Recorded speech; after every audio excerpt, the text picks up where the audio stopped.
Welcome back to Power Director Made Simple. In today's video, we're going to take a quick look at the differences in the new Power Director version 22, also being called Power Director 2024. Did you ever wonder, how does this latest version of Power Director 2024 compare with the previous versions? Now keep in mind that CyberLink Support and Marketing have claimed that the user interface for the new version 22 has been redesigned from scratch. Let's see if that is really true. Number one, we'll start with the default launcher screen in both the old and the new versions. Notice the old version on the left allows you to scroll through a multitude of choices of tutorials using the left and right arrows, whereas the new version on the right is static and only offers the same advertising of currently 4 particular effects. The major difference is that the older version allows you to always skip this launcher screen and directly enter the full mode of the program. There is no such provision in the new version, and you are forced to be greeted with the same launcher screen with its advertising. The only added feature is the option to list recent projects or open a specific project, something that has always been available from within the program under the menu File, Open Recent Projects. Number two, once you make a selection to start a project in either version, the initial startup splash screen is identical in either version. Number three, the most important change in the new version is the revision to the user interface from the basic layout screen. The various rooms that were along the far left in the old version are now menu items along the top in the new version. Number four, the built-in 12 sample files remain the same in either version. There have been no changes to the content or resolution.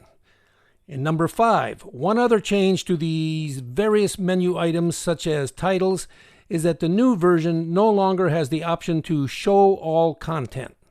You must choose only one of the categories at a time. That made me wonder, just where would the default title end up? The text-only category was renamed to plain text in the new version, and that is where the default title remains. What is also missing from the new version are the numbers in parentheses indicating how many files were available under each category. This is of only minor consequence, but sometimes it was convenient while merely browsing for a title to note that there were only 2 found in one category, while another might have 40. In number 6, but what I find inconvenient is that any of the titles or other menu items that you declare as a favorite do not appear in a My Favorites category while you are looking at the list of all the other categories or titles of effects. You now have to click on another major category called My Content to bring up another list of categories, and it's here where you can find the My Favorites as well as downloads and custom items. Number 7, another minor feature that is new in version 22 is that items added to the timeline are color-coded to indicate the type of object.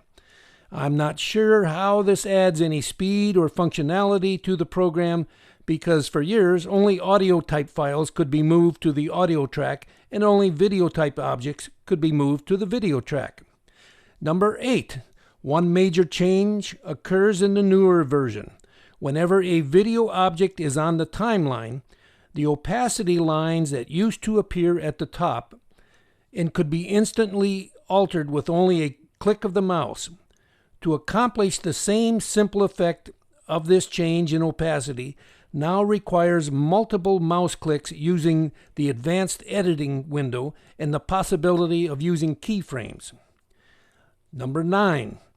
Many professional editors have complained about the loss of time because the new version has also removed the ability to apply to all while making changes using advanced editing.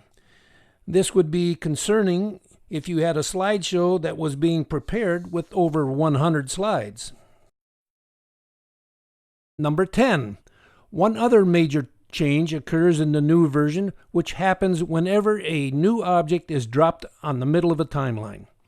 the playhead no longer snaps to the beginning of that clip as it has done in previous versions. Once again, many professional editors have expressed their concern over this behavior, as it causes extra time in precisely locating the playhead to the exact beginning of the clip. Number 11. Supposedly listening to their customers, Cyberlink has released a fix to the problem of the playhead not automatically relocating to the start of a new clip. However, the fix was not released as a patch or an update to the program, but rather as a Windows registry hack. To make matters worse, Cyberlink advises those that perform the registry hack that they'll have to perform it again every time another update is applied. Number 12. In just a minor change to semantics, one thing you may notice on the basic layout is that the word produce has been changed to the word export. Number 13, which is strange because after clicking on export, the new version says opening produce page. It looks like somebody forgot to change the occurrence of the word produce in all of the code. Number 14, in addition, when entering a file name for the new project, the default file name of produce is still given. And finally, number 15, one other item of minor significance but still of inconvenience until you figure it out its new location, has to do with the menu location of the voice-over recording room. In the previous versions, it had its menu location at the bottom of all the other rooms along the left edge, noted as the 3 dots entitled More.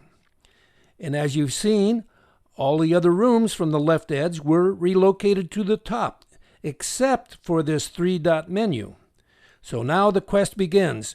Just where is the audio recording room? You will eventually find it in the most unexpected place.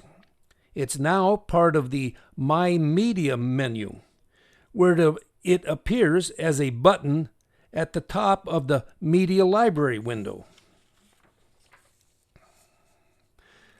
Well, there it is. Have you seen a complete redesign from scratch of the user interface as described by Cyberlink? No, I didn't either. To be fair, the new version has added some features such as AI capabilities for special effects. Most experienced users have termed a lot of these new features as merely fluff. The only redesign to the user interface that I can notice is the relocation of the rooms from the left side up to the top, along with some reorganization of certain menus. Oh, I forgot to mention, all windows in the new version have rounded corners instead of square corners. Does that make it a new version? I'll let you decide that. Bottom line is this. Whether you continue to use a previous version or the new version, you should still be able to follow along in any of my videos. You may have to just accommodate the changes in the menu systems to reflect what yours may be. As always, hit that subscribe button. Thanks for watching.